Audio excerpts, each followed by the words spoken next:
नमस्कार, मेरा नाम है कमल।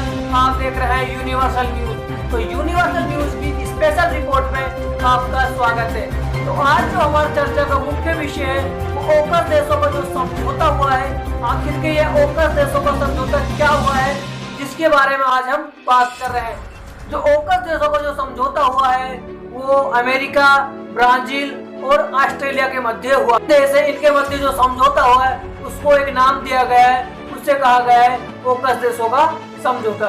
इस ओकस देशों का जो समझौता है इसमें जो सबसे ज्यादा जो दुख हुआ है वो फ्रांस को हुआ है, क्योंकि फ्रांस को लगभग 65 अरब डॉलर का नुकसान हुआ है।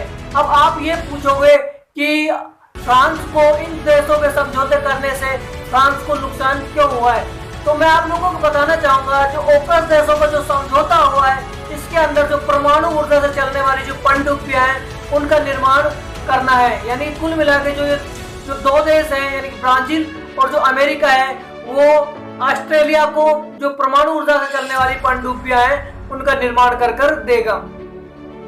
अब आप ये पूछोगे फ्रांस को नुकसान क्यों हुआ, तो फ्रांस को नुकसान इसलिए हुआ क्योंकि जो ऑस्ट्रेलिया है उसने फ्रांस के साथ इस चीज की डील की थी। जो ऑस्ट्रेलिया था वो फ्रांस से जो पनडुब्बियां था वो खरीद रहा था, लेकिन अब जैसे ही ये समझौता हुआ उसके तहत अब जो ऑस्ट्रेलिया है वो फ्रांस से पनडुब्बियां नहीं खरीदेगा। इससे जो फ्रांस है उसके जो आर्थिक क्षेत्र है उसको काफी बड़ा नुकसान होगा।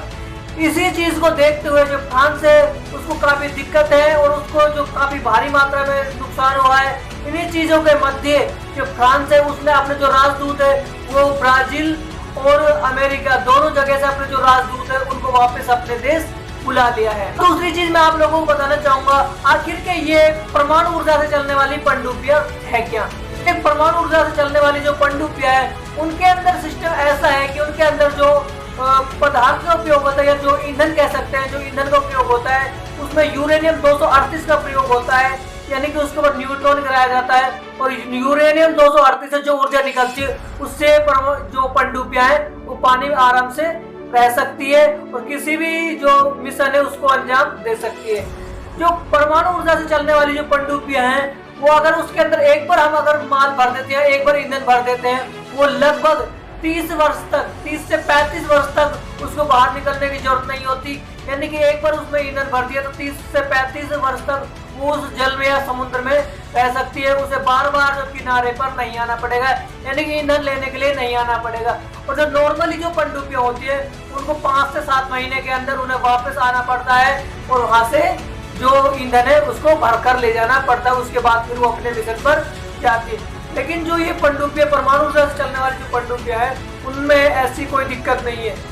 परमाणु जो पनडुब्बियां यानी कि परमाणु ऊर्जा से चलने वाली पनडुब्बियां, इसमें सबसे पहले नंबर पे आता है अमेरिका। अमेरिका पास 68 जो पनडुब्बियां है वो परमाणु ऊर्जा से चलती है। उसके बाद जो दूसरा नंबर आता है वो रूस का, उसके पास लगभग 22 जो पनडुब्बियां है वो परमाणु ऊर्जा से चलती है। उसके बाद जो तीसरा नंबर आता है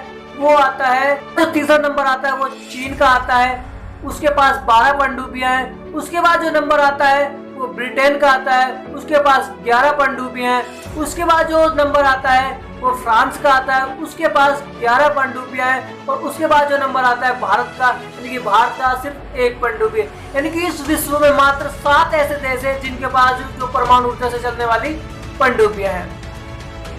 अब मैं आप लोगों को एक चीज और बताना चाहूंगा, जो ये पनडुब्बियां हैं ये काफी बड़े बड़े मिशनों में काम आती है। यानी कोई भी युद्ध चल रहा है या आजकल जो समुद्री युद्ध है उस समुद्री युद्ध में एक काफी बड़ा अहम रोल अदा करती जो पनडुब्बियां है। इन्हीं चीजों के मद्देनजर देखते हुए जो ऑस्ट्रेलिया है वो इन पनडुब्बियों को पहले फ्रांस से बनवा रहा था, यानी फ्रांस को उसका लगभग 65 अरब डॉलर का जो उनका एक टेंडर था, एक समझौता हो चुका था पहले ही।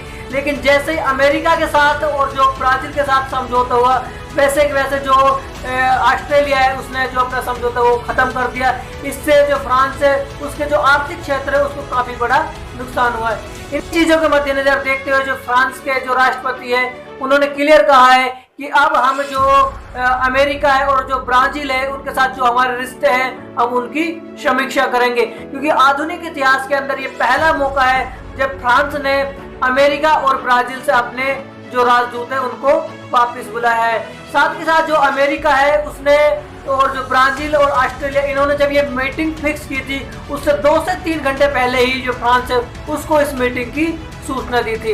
इन्हीं चीजों के मद्देनजर देखते हैं उसके बाद एक संयुक्त बैठक, एक मीटिंग की जाती है और उसके अंदर एक प्रेस कॉन्फ्रेंस में कहा जाता है कि जो ये समझौता है, यानी ओकस देशों का जो समझौता हुआ है उसमें अमेरिका, ब्राजील और ऑस्ट्रेलिया, इन तीनों देशों का जो समझौता हुआ है इसे ओकस समझौता के नाम से जाना जाएगा।